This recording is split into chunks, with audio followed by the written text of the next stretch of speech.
President, as we're asking DOF to give us a response, DOF and DOE, the response coming from this representation is number one, thank you for that question. I think it's very important para sa mga kababayan natin kasi certified as urgent po ito. So pag pinasa natin to today, tapos I can tell you now na right now yung average, no, based dun sa formula na nandun sa bill natin, lumagpas na talaga nung $80 per barrel.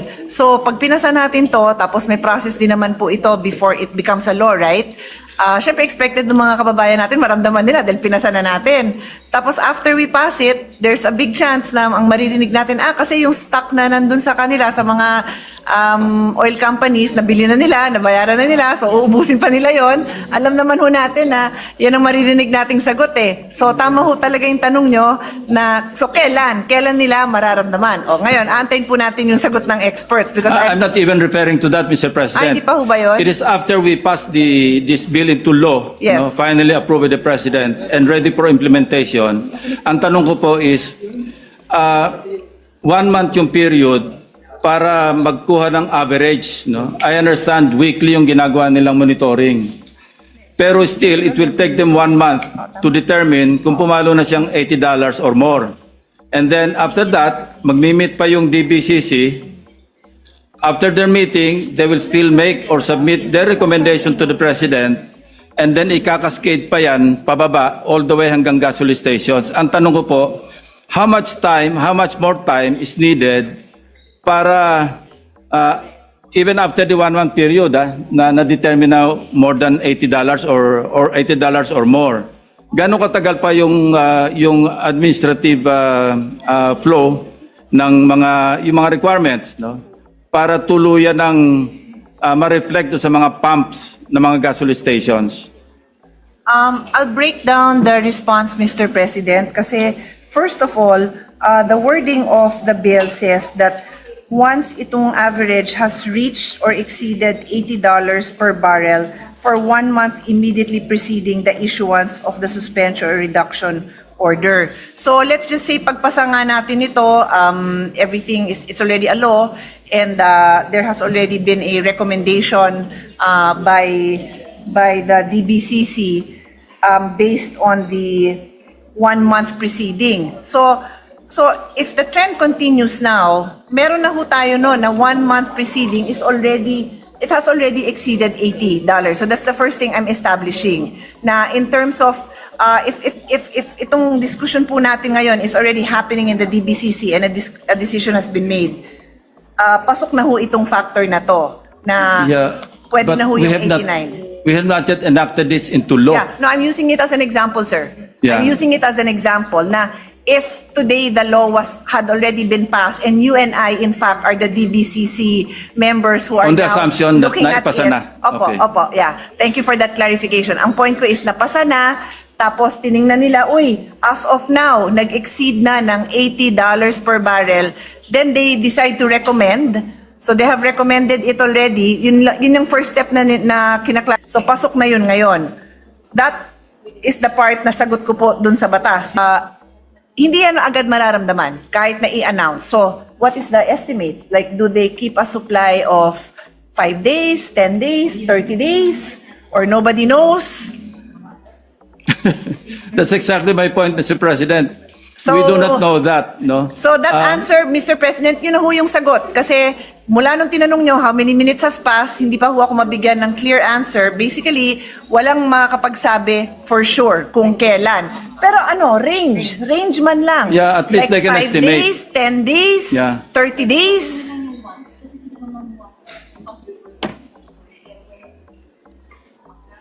Importante ho yung tanong nyo kasi at the end of the day, it's how people will perceive this, the value to them of this passage of the bill. And if I may just add and fill in the silence as we wait for the answer, this is 136 billion of foregone revenue. What? So kailangan maramdaman ng tao. Yes. While waiting for the response, Mr. President, ituloy ko na yung aking... So may sagot na po tayo, Mr. President. Pero baka gusto nyo pong umupo lahat kasi what we have been discussing in the hearing and in focus is what is the value of this foregone revenue to our people. Okay? And ang tanong nyo is when will they feel it? Ang sagot po ay around 30 to 45 days. Wow. After the 30-day, after the 1-month period. After the Ng monitoring. Yes, after the decision has been made. So the Yes. monitor, there are the numbers are there for the recommendation to be made 30 to 45 days after the suspension. So, the people or the consumers will have to wait for 2 months and 15 days. 30 to 45 days. Hindi po. Yun 1 yung month. administrative. 1 to 1.5. After the 1-month period. Pero yung 1 month period, sir, kasi can happen immediately because it's the past 30 days eh. So from the time na ma-authorize natin sila and the going rate now, meron na silang 30 days data. Meron na eh. So from the time that this becomes a law, they could potentially suspend the excise tax. But, Mr. President, it is so provided under this measure na 1-month period yung kailangan mag-monitor sila ng average price na $80 or more. Yes, sir. Pero that includes the preceding. So as we speak, kasama tong mga araw na to. Hindi natin kailangan ipasa tapos saka sila magbibilang ng 30 days. Kasama po ang immediately preceding. Even while Then the law we're was... already implementing a law that has not been passed. No, you are looking at the data in the immediately preceding days, and the law is clear. As long as clear ho yan sa batas na what 30-day period are we looking at. His Honor can make a recommendation. Wala naman hong problema yon if His Honor wants it to be in the next 30 days. But so far, ang ano natin, it's not prospective. We are monitoring the last 30 days. So immediate naman po ang action because as we discuss the law, the price is going up. Yes, if my understanding is correct or accurate, do you mean to say that they are already starting to monitor right now? Yes, sir. Of course, yes, sir. That is That's my accurate, point. Mr. President. Wala pa yung batas, ini-implement na natin kasi nagmo-monitor na Ay, sila. hindi po. They cannot implement because we have no law that authorizes any suspension, but it is their job to monitor. Job naman po ng DOE yun. Nasa batas naman po nasa mandate po ng DOE for them to monitor. Okay, I will not belabor that point, but ang proposal ko po is, kung kaya, baka pwedeng iklian natin yung 1-month period to 2 weeks para mas mabilis. Say, in 2 weeks time, nag-average siya ng $80 or more sa yung Dubai crude oil per barrel, So baka pwedeng after 2 weeks, maggawa na sila ng recommendation because these are extraordinary times. Hindi ito yung normal na nag-COVID o kaya medyo tumaas lang yung presyo ng langis. But, we don't even know how much more the world price of crude oil will rise, will increase because of the Iran situation. So, ang suggestion ko po at the proper time, of course, iksiyan natin yung 1-month period because in the House version and in the Senate version, it's both 1-month period of monitoring and averaging. Baka naman pwedeng isaan natin ng 2 weeks. After 2 weeks na nag-average siya ng $80 or more, mag-recommend na sila sa Presidente, mag-meet na yung DBCC, mag-recommend na sila sa Presidente para mas mabilis yung effect.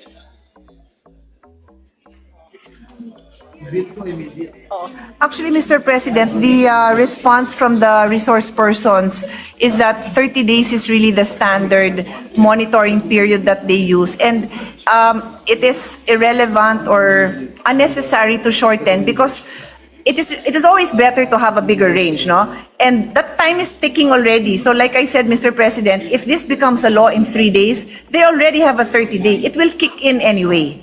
It will Mr. kick President, with all due respect, 2 weeks is not irrelevant. It has a big effect on the consumers. Yung 2 weeks na matitipid mo sa pagkarga ng gas, malaking bagay po yun.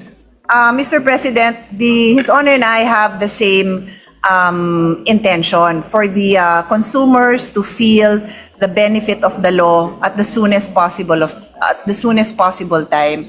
The only reason this representation used the word irrelevant is because at this moment that formula has already kicked in. We already have the 30-day data. Wala na hong reason po na gawing 15 days because we have the 30-day data now, Mr. President. Yeah. So whether we use 15 days or 30 days, the data is already available and it has already breached the $80 mark. So mararamdaman na ho ng consumer yon in the soonest possible time, given the limit, regardless po kung 15 or 30 days, it will kick in already. Yun lang po sinasabi natin. Yeah, thank you, Mr. President. Anyway, I'm just coming from, yung intent and purpose of this measure, yung mapakinabangan agad ng mga consumers. Kaya gusto ko sana kung maiksian natin yung for future reference, not necessarily now because as we speak, sabi nyo nga nagmo-monitor na. But for future monitoring and reporting, making recommendations and all, makakaiksi tayo ng 2 weeks or 15 days. Mr. President, ang nakikita po natin, no, for the first instance that the power will be invoked, whether we give them 1 week or 2 weeks, pasok na ho. Yun naman yung point ko. Whether 1 day, 1 week, 2 weeks, 1 month, pasok na. Ang importance yata po ng suggestion nyo is if the prices go down, so the suspension is lifted. Correct. That's my point, And Mr. then there President. would be another month. Then yun ho, pwede ho, I would say na at least eye to eye, nagkakaintindihan po tayo na Yes. ba't mag-aantay ng isang buwan. Sa akin po, wala hong problema yon. Tanungin lang natin sa mga resource persons natin. So, for the following, the succeeding invocation of the suspension, Yeah.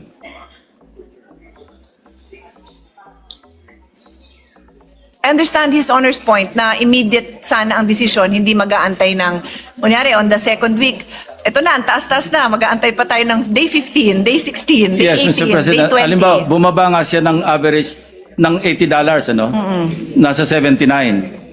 So nag-average siya for one month ng 79.90, sabihin na natin. So siyempre, ire-restore yung excise tax, hindi na effective yung suspension. And then the succeeding month, instead na we'll wait for another month, gawin nating 2 weeks para mas maikli para mas mabilis yung maramdaman ng consumers. That's exactly my point, Mr. President.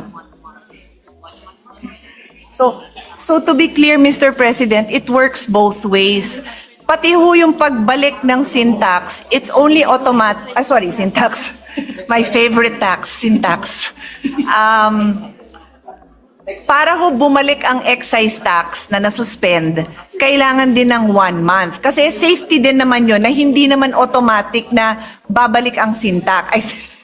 Na mababalik ang excise tax.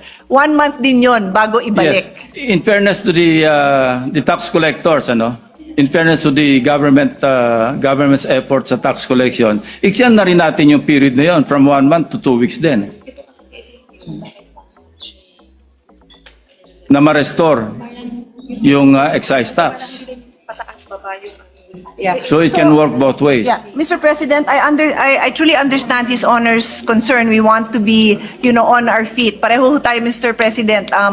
Gusto natin reactive tayo sa situations. But let me just put on record the reason why the DBCC, DOE, DOF are recommending 1 month. The 1 month average requirement is not meant to delay relief, but to ensure stability and predictability. Oil prices by its very nature is very volatile, spiking one day and dropping the next. If the government acted on every short-term fluctuation, excise tax rates would be constantly suspended and reinstated, creating confusion for consumers, businesses, and revenue planning. So the recommendation is really, Mr. President, for a sustained 1 month average to make sure that the suspension responds to a genuine lasting trend and not a temporary swing.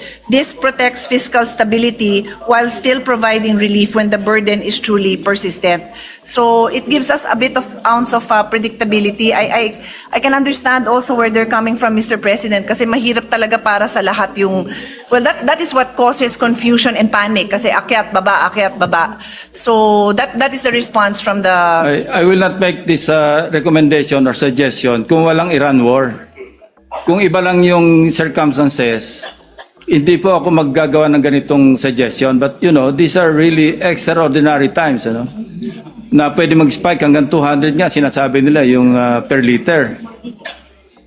Or $200 per barrel. Yan ang pinapredict ng iba, hindi ba? Noted, Mr. President. We'll continue to talk to them and see if there is any change in the position Anyway, of the resource persons. thank you because for the at the end, it will be response, the Mr. decision President. of the Your Honor. body. Thank you, Mr. President.